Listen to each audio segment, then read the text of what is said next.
The wind was still. The sky above planet Traveler was dark with green clouds, and the thick jungle below seemed to breathe.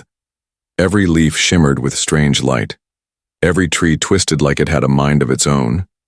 Deep in this jungle, danger was always near. Suriel walked carefully between giant roots. Her boots sunk into the soft moss. She held a small satchel close, collecting healing herbs for her village.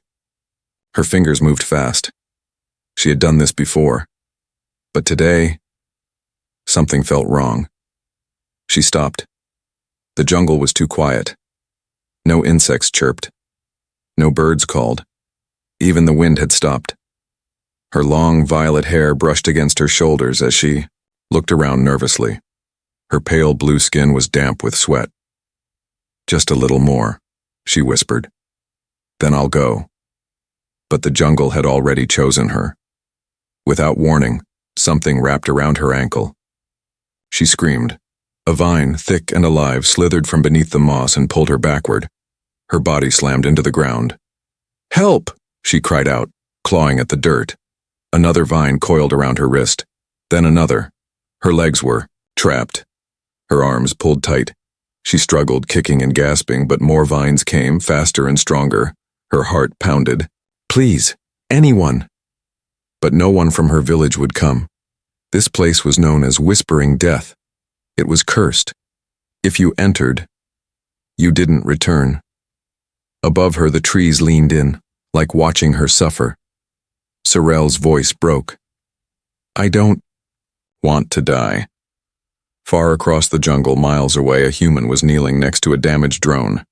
His name was Logan Rayner. He wore a dusty jacket and gloves covered in grease. His ship had crashed 2 weeks ago, and he had stayed back to fix things while his team left. He wiped sweat from his forehead and stared at the flickering display. Damn thing's still not working. Then, he heard it. A sound. Faint. Like a scream. He stood up slowly. Another scream. Muffled. Distant. Female. He turned, listening carefully. "Is someone out there?" He muttered. His drone sensors didn't pick up any life signals, but his ears did. He grabbed his pack, his blade, and his flashlight. If it's someone in trouble, he entered the jungle. The forest closed in fast. The light grew dim. Every step was harder than the last. Thick vines moved when he passed, almost like they were watching. Logan cut through branches and fought roots that tried to trip him. "Creepy damn place," he muttered. Then, he saw it, a pale shape on the ground. He pushed forward, heart racing. There she was, Suriel, wrapped in vines, her eyes half open, her chest rising and falling fast. Her mouth trembled. She was still fighting. "Hey, hang on," Logan shouted. Her eyes opened wide. "A human?" Logan dropped his bag and pulled out his blade. The vines hissed. One struck at him like a whip. He dodged and slashed. "Let her go!" Another vine wrapped around his wrist. He cut it off. More vines came from the trees above, reaching for him. Logan kicked them back and grabbed Suriel's arm. "Hold on to me!" With all his strength, he cut the last vine and pulled her free. She was weak but alive. The vines snapped and hissed behind them as Logan lifted her in his arms and ran. Branches scratched his face. Roots grabbed his boots. But he kept going. He didn't look back. He finally stopped near a rocky cliff far from the main jungle. He laid Suriel down gently. She was breathing. Her eyes slowly opened. "Why? Did you save me?" Logan sat down beside her, out of breath. "Because you needed help, that's what people do." Suriel blinked. "Not on this planet." The jungle rustled behind them. They didn't know it yet, but the vines had followed, and the jungle wasn't done.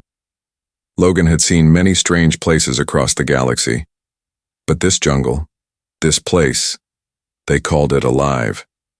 And now he believed the alien girl he had saved, Suriel, lay weak beside him under the edge of a rock outcrop. Her skin was pale blue, her lips dry, and faint green marks wrapped around her arms, burns left by the vines. She whispered softly in her sleep, trembling even though there was no wind. Logan stood watch with a silent mind. He had followed her, screams.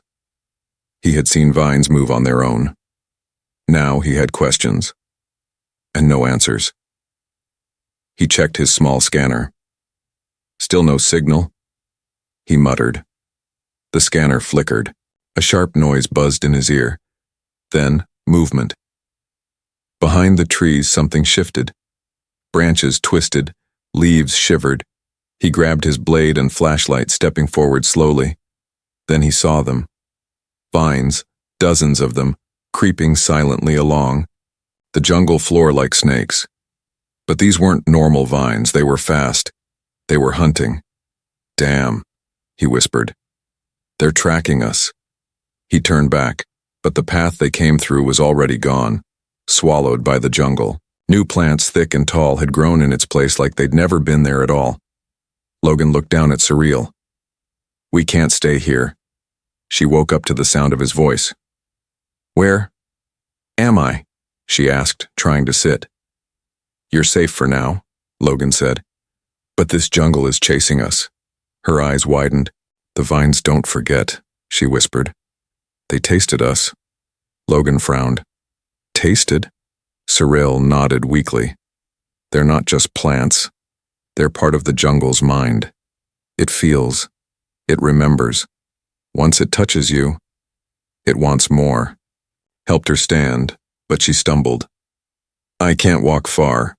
He looked around, then knelt and said, Climb on, I'll carry you. She hesitated. She had never touched a human before. Her people believed humans were cold, selfish, dangerous, but this one had already risked his life. For her. She climbed on his back slowly, wrapping her arms around his shoulders. Logan stepped back into the jungle. The green swallowed them again. They walked in silence for a while. Logan moved carefully, using his scanner to find areas with less heat. Cooler paths meant less plant activity. Why were you alone in that jungle? He finally asked. Sorrel rested her cheek against his back and answered softly. My tribe sent me there. They said if I could collect the heartroot herb, I would be accepted again. Accepted. I'm different. I have no bond partner, no status. I'm useless to them. I thought if I brought something rare, they would let me stay. Logan didn't reply. He understood too well what it felt like to be unwanted. The vines above rustled again. One hung down silently. Watching, Logan turned his flashlight upward. The vine snapped back like it feared the light. He smirked. They don't like this. Then he had an idea. He took a small power cell from his toolkit and connected it to the flashlight, supercharging the beam. When he switched it on again, the jungle hissed. Nice, he whispered. But then something screamed. Not Surreal. Not Logan. The jungle itself. Suddenly the vines lunged forward, dozens of them. From trees, ground, and even the air. Logan ran. Branches slapped his face. Sorrel held on tightly, eyes wide with fear. The vines chased, but Logan was fast. He turned, flashed the bright beam behind him, and the vines recoiled. With a shriek, they reached a clearing. Strange glowing stones circled a dark pit. Surreal gasped. This is the old place. What is it? Logan asked. She slid off his back and stood weakly. The jungle avoids this ground. It's sacred, or cursed. I don't know. Logan lowered her gently. The vines didn't follow into the circle. They stopped at the edge like there was a wall. He took a deep breath. They were safe. For now. But Sorrel looked at him with a strange expression. You came for me, even when the forest told you not to. Logan looked at her. I don't listen to forests. For the first time since they met, she smiled faintly, but neither of them saw it. Far in the trees, two glowing green eyes opened. The jungle had begun to watch them directly. The sacred circle was quiet. The glowing stones pulsed softly, and the vines around the edge stayed still, like snakes waiting at the border of fire. Sorrel sat with her arms wrapped around her knees. Logan stood near the edge, blade in one hand, flashlight in the other, They were trapped. Safe, but trapped. Sorrel stared at the dark ground beneath the stones. "No one comes here," she said softly. "This is where the first blood of our people was spilled. They say the jungle cursed this place. That's why the vines don't cross it." Logan looked around. "Cursed or not, it saved us, but we can't stay here forever. We need a way out." He opened his scanner again. The screen flashed red. Life forms approaching. "Looks like they're building up out there," he muttered. The jungle wasn't giving up. Surreal's eyes grew distant. "You don't understand. This forest doesn't kill fast. It waits. It watches. It breaks your mind before your bones." Logan crouched beside her. "Then we stay smart. We break its pattern. Find a way it won't expect." She shook her head. "It always expects." But Logan wasn't like the others Sorrel had known. He didn't fear myths. He believed in logic, in machines, in action. He reached into his toolkit, pulled out a flare grenade, a thermal beacon, and a pocket EMP. He laid them out in front of her. "I've got tricks," he said. "We'll make noise over there." He pointed behind a wall of thick trees. "While we run the other way. Confuse it." Sorrel looked at the tools like they were magic. "You fight machines?" she asked. Logan smirked. "I build them, fix them, and sometimes use them to blow stuff up." A tiny smile touched her lips. It was the first warmth she'd shown since being pulled from the vines. They waited until dark. The jungle, sensing their silence, began creeping forward again. Slow vines stretching 1 inch at a time. Then Logan pressed the beacon and tossed it far into the trees. Red lights blinked. A high-frequency sound began to pulse. The vines around the circle snapped up like heads. Then, boom! The flare grenade exploded behind them, spraying heat and light. The jungle screamed. Logan grabbed Sorrel's hand. "Now!" They ran through broken trees, over roots, past glowing mushrooms and jagged stones. The vines struck down, but missed. Logan dropped the EMP behind them. With a spark and sharp buzz, the air pulsed. The jungle's motion slowed. For a moment, just a moment, they were free. They reached a rocky slope where the forest thinned. Logan helped Sorrel up, both breathing hard. But just as he turned to check behind, crack! The ground broke beneath his foot. He fell. Sorrel screamed as he tumbled into a narrow ravine. She slid down after him, calling his name. "Logan! Logan!" Groaned. His leg was caught between two rocks. "I'm okay," he muttered, wincing in pain. "Just stuck." She looked up. Above them, the vines had stopped moving. Watching. Waiting. Like the jungle knew they had nowhere else to run. Sorrel knelt beside him, pulling at the rocks. "I'll free you. Just don't move." "You should go," he said, breathing heavily. "You can make it. I'll hold them off." "Stop," she cut in. "You saved me. I won't leave you." Her voice was sharp. Real. For the first time, her fear was gone. She pressed her hands to the stone. Her fingers glowed faintly with alien light. "This is an old gift. My mother taught me before she died." The rocks began to shift. Her energy pulsed through the ground. Slowly, Logan's leg came free. He stared at her, stunned. "What was that?" She smiled weakly. "My tribe calls it useless. I call it mine." Logan stood slowly, limping. The vines above began to hiss again, but Sorrel turned to him, steady and calm. "You fought to save me," she said. "Now it's my turn." From her belt she took out a small orb, strange, cracked and glowing blue. "I wasn't just sent to find herbs," she admitted. "This is the heartroot core. It controls part of the jungle." "You had that all along?" Logan asked. "I was supposed to give it back to the elders, but now I'll use it." She closed her eyes. The orb lit up in her hands, and the vines paused, frozen in the trees. Silent. Then they retracted, all of them. The jungle went still. Logan blinked. "Did you just tell the jungle to let us go?" She opened her eyes. "I asked." The two of them climbed out of the ravine. breathless and shocked. Above, the forest canopy began to part, showing stars again for the first time. They had escaped, but neither of them noticed the tiny root left behind, silently twitching, watching.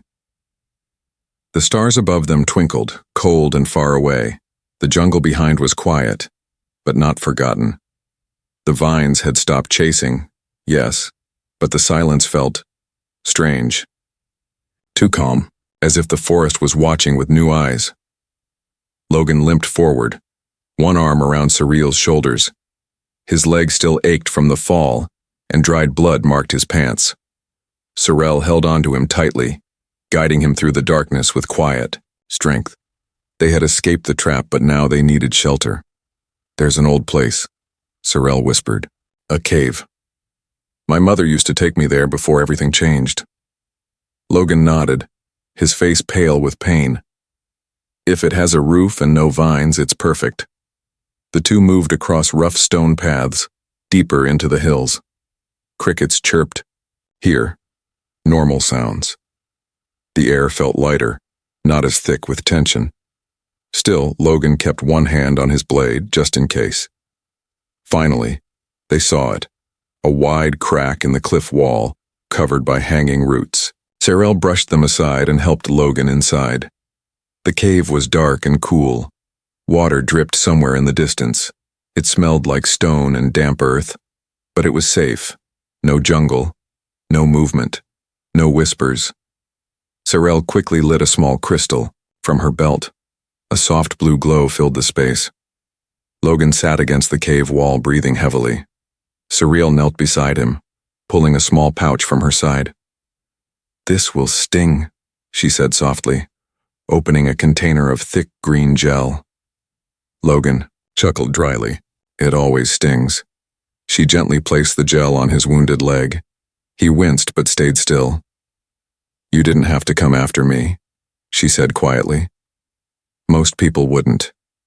Logan looked at her. "You cried for help. That was enough." She lowered her eyes.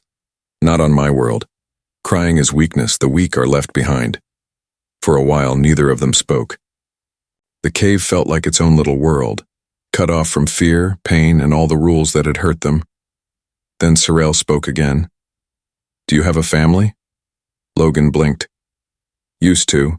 Earth was hit by a plague, lost my sister. Parents split. I joined exploration crews just to get away." He sighed. "Never stayed anywhere long." Surreal nodded slowly. "Maybe that's why you heard me. You knew what it felt like to be alone." He gave her a small smile. "Yeah, maybe I did." As Logan rested, Surreal explored the cave's edge. She found an old carving on the stone wall, symbols written in a forgotten tongue. "This used to be a bonding cave," she whispered. "A place where two people promise loyalty, not just love, something deeper." Logan looked up. "Your people believe in that?" "They used to, before the forest took so many." Her voice dropped. "Now they believe in strength, survival, and silence," and she turned to him. "But your kindness doesn't make you weak. It made me feel something I didn't know I still could." Logan met her gaze. "You don't owe me anything." "I know," she said, but she didn't move. Later that night, as Logan slept, Surreal stood watch at the cave entrance. Her eyes scanned the dark trees below. The jungle was still, but deep inside she could feel it, faint tremors in the air. A rhythm, a breath. The forest had paused, but not surrendered. Suddenly, a faint sound echoed through the night. Not vines, not branches. Voices. Surreal turned sharply. From below the hill, torchlights flickered. A patrol? She narrowed her eyes. No, these weren't her people. These were scavengers, mercenaries who roamed wild worlds, searching for rare creatures and artifacts. And they were headed toward the cave. Surreal rushed back to Logan, shaking him gently. "Wake up. We have a new problem." He opened his eyes slowly. "Please don't say more vines. She shook her head. Worse. Men. Logan sat up fast. Armed? Probably. And greedy. He grabbed his blade and looked around. Can we hide? She hesitated, then looked toward the back of the cave. There's a tunnel. Deep and narrow. But once we go in, we can't turn back. Logan stood, wincing. Let's go. I'd rather face the dark than get sold to alien smugglers. Sorrel smiled faintly. That makes two of us. They slipped into the dark tunnel just as the first torchlight reached the mouth of the cave. The scavengers had come, but the jungle wasn't their biggest problem anymore. The tunnel was tight, like the inside of a throat. Every step echoed with soft crunches beneath their boots. The walls were damp and warm, breathing with old air that hadn't moved in years. Logan's injured leg dragged behind, but he didn't complain. Surreal walked ahead, one hand glowing, faintly to light the path. Behind them, the sound of shouting faded. The scavengers had entered the cave, but they hadn't found the secret passage. Not yet. Surreal paused. This tunnel leads to the lower jungle, a place even my people feared. Logan raised an eyebrow.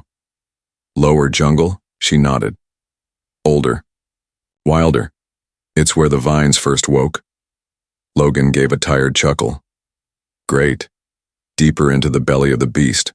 Sorrel glanced back. You sure you want to keep following me? I didn't crawl through all that mud and get nearly strangled by plants just to turn back now. Her eyes held his for a second longer than usual. Then she turned and kept walking. As the tunnel opened up, they entered a vast underground grove.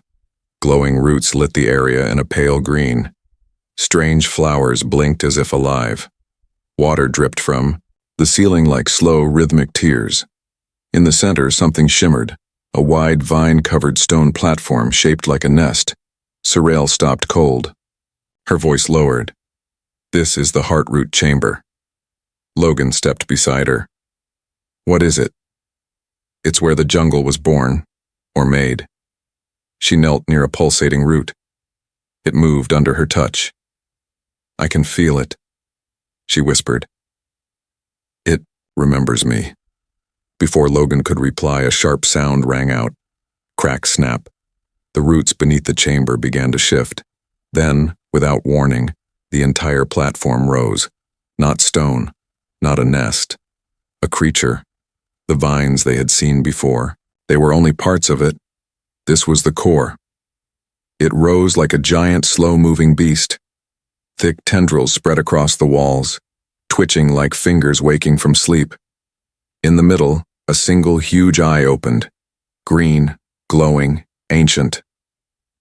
Logan stepped back. What the hell is that? Sorrel whispered, frozen. It's the warden root. The first vine. It controls the rest. The eye turned toward them, and the jungle moved again. Outside, above ground, the scavengers had started digging through the cave wall, searching for signs of where the human and the alien girl had gone. But, before they could break through, the jungle attacked. Vines fell from the trees like spears. Roots snapped up from the soil, wrapping around legs and arms. One man screamed as a vine pulled him into the ground. Another tried to run, but a branch caught his throat. The forest had sensed intruders, and this time, it didn't want prisoners. Below, Logan grabbed Sorrel's arm. We need to leave. But Sorrel didn't move. Her hands glowed brighter. The warden root stared at her, unmoving. I think it knows me, she said slowly. It's not attacking. Logan looked at the vines inching toward them. Yeah? Well, its friends didn't get the message. He pulled out another flare and tossed it. The flash startled the smaller vines, but not the big one. Then the warden root spoke, not with sound, with thought. You carry the seed. Give it, feed the root, Surreal gasped. It wants the heart root core, the orb I carry. Logan frowned. If you give it, will it stop? I don't know, she said. It could calm the forest, or it could make it stronger. The vines moved closer, circling them. Surreal looked at Logan. What would you do? He looked into her eyes. I'd do what you think is right. No orders. No pressure. Just trust. Her fingers opened. The orb floated from her palm, and gently, it touched the root. The reaction was instant. The vines around them shivered, then recoiled, snapping back like pulled wires. The massive root beast groaned and slowly sank back. Into the ground, its eye dimmed. The jungle fell silent again. Not dead, not defeated, but listening. Sorrel collapsed to her knees. It's over, for now. Logan helped her up. You did it. No, she said softly. We did it. But far above, only one scavenger had survived. He crawled out of the jungle, face scratched, eyes wide in terror. He didn't speak of vines, he didn't speak of beasts. He only whispered one thing. The girl commands it. The jungle was quiet. Too quiet. Not the peaceful kind, no. This was the silence before a storm. After Sorrel returned the heartroot orb, the ancient root beast had gone still, but Logan didn't trust it. Not yet. They had climbed out of the underground chamber and now stood at the edge of a dark ridge. Below them, the forest stretched endlessly, green, wet, and alive. Somewhere in that shadowed sea, the vines were moving again. Logan tightened the strap on his backpack. I don't like this. It's acting calm, but I feel something watching. Sorrel stood beside him, her face pale and serious. I gave it the orb, but it wasn't peace. It was a deal.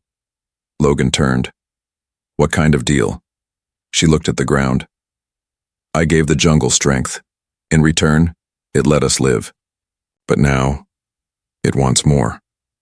It's growing. Changing. He stared at her. You mean we didn't stop it? She met his eyes. We woke it up.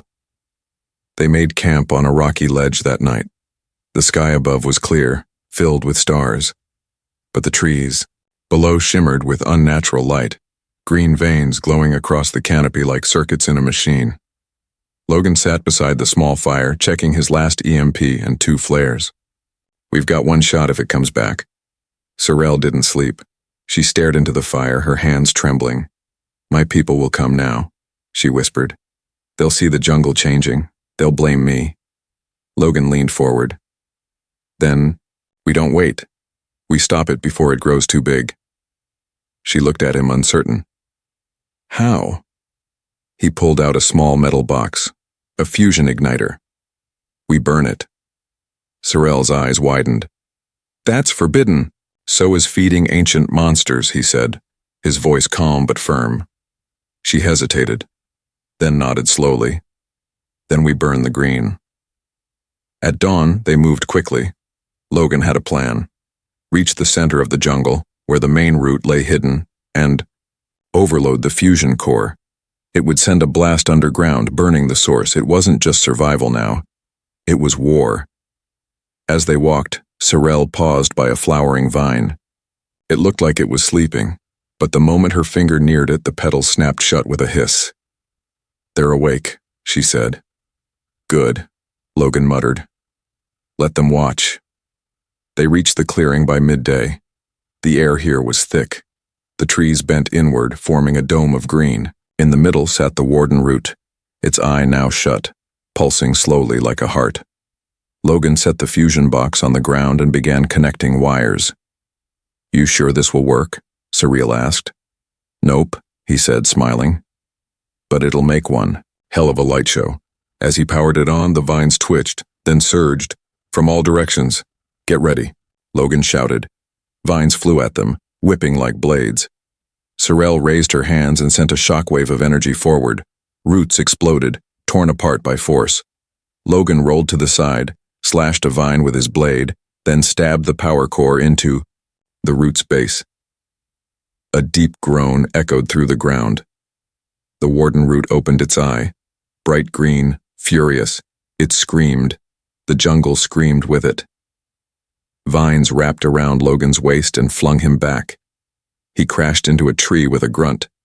Blood dripped from his forehead. Sorrel rushed to him, shielding his body with hers as more vines whipped at them. Her body took the hits. Burns lit across her arms. But she stood firm. Leave him, she shouted at the vines. Take me if you must. The jungle paused, then reached for her. But Logan's hand slammed down on the ignition trigger. Boom! A column of white-hot fire shot from the core. The ground split open. Flames exploded outward, turning vines to ash. The warden root shrieked, its eye bursting in a flash of green light. The forest trembled. Trees fell. The entire jungle howled. Then, silence. Real silence. Logan lay on the ground, coughing. Sorrel crawled to him, tears in her eyes. You're alive, she whispered. Not dead yet, he groaned. Is it over? She looked around. The vines were gone. The ground smoked. The jungle no longer breathed. Yes, she said. We killed the heart. They lay there, broken but alive. Smoke still drifted from the heart of the jungle, rising like a quiet ghost. Where once the vines ruled, there was now only scorched earth and fallen trees. The warden root had burned. The ow whispers were gone. The forest, for the first time in memory, had fallen silent, and in that silence Sorrel and Logan sat side by side on a blackened tree stump. Her arms were covered in fresh scars. His head was bandaged, his shirt torn. But both of them were alive. More than alive, free. Sorrel looked across the ash-covered field, her eyes filled with something new. Not fear, not pain. Choice. Footsteps crunched through the dead leaves behind them. Logan turned, already reaching for his blade, but Sorrel stopped him with a hand. It's them, she said quietly. A group of her people stepped from the trees. Warriors, and elders in armor made of bone and bark. Their eyes scanned the destruction. Their weapons stayed ready. One elder stepped forward. You destroyed the root. Sorrel stood slowly. Yes, I did. Another hissed. You fed it first. You gave it the orb. Sorrel looked straight at them. And I ended it. They stared at her. She didn't flinch. You were exiled, the first elder said. Why come back? I didn't come back, she answered. The jungle did. They turned their eyes to Logan. A human, one muttered. It helped you? He saved me, Sorrel said firmly. When you cast me out, when the jungle tried to kill me, when I was alone, he heard me. They said nothing. One warrior stepped forward. The jungle marked you. You're not one of us anymore. Sorrel walked toward Logan and stood beside him. Good, she said, because I choose to stand with him. Logan blinked. Wait, what? Sorrel turned to him, eyes shining. In my culture, when we stand before the tribe and speak in unity, it means we claim each other. No one else can question it. Logan rubbed the back of his neck. And that's what you're doing? She nodded. I'm tired of being someone else's shame. I want to be someone's choice. And you never left me behind. The elders looked at each other, uncomfortable. She broke the rules, one muttered. She broke the curse, said another, staring at the burned field. They backed away. Without another word, the tribe left. That night, Sorrel and Logan built a small fire near the edge of the dead forest. Stars twinkled above them, and the trees no longer felt like they were listening. He handed her a small metal box. What's this? She asked. A communication beacon. Sends a signal to passing ships, he said. I fixed it. She looked at it, then at him. So you're leaving. I wasn't planning to, but now you've got a choice too. She stared at the beacon, then placed it gently beside the fire. I don't need it, she said softly. Logan looked surprised. You don't want to leave? She smiled. I burned my old world down. I want to help build something new, with you. He gave a tired laugh. Well, that's a better reward than I ever got on any mission. Morning came gently. Birds returned to the branches. The vines stayed still, lifeless. Sorrel stood barefoot in the ash. Her eyes closed as the wind touched her skin. Logan came up beside her. "So," he said, "what now?" She turned to him, a spark of mischief in her smile. "Now, we teach this world what it means to be free, and maybe plant something that doesn't want to eat people." Logan chuckled. "Sounds good. Just promise me one thing." "What?" "No more jungle monsters." Sorrel nodded. "Deal." But as they walked away, hand in hand, neither noticed. One tiny sprout, green and trembling, growing from the ashes behind them, watching, waiting,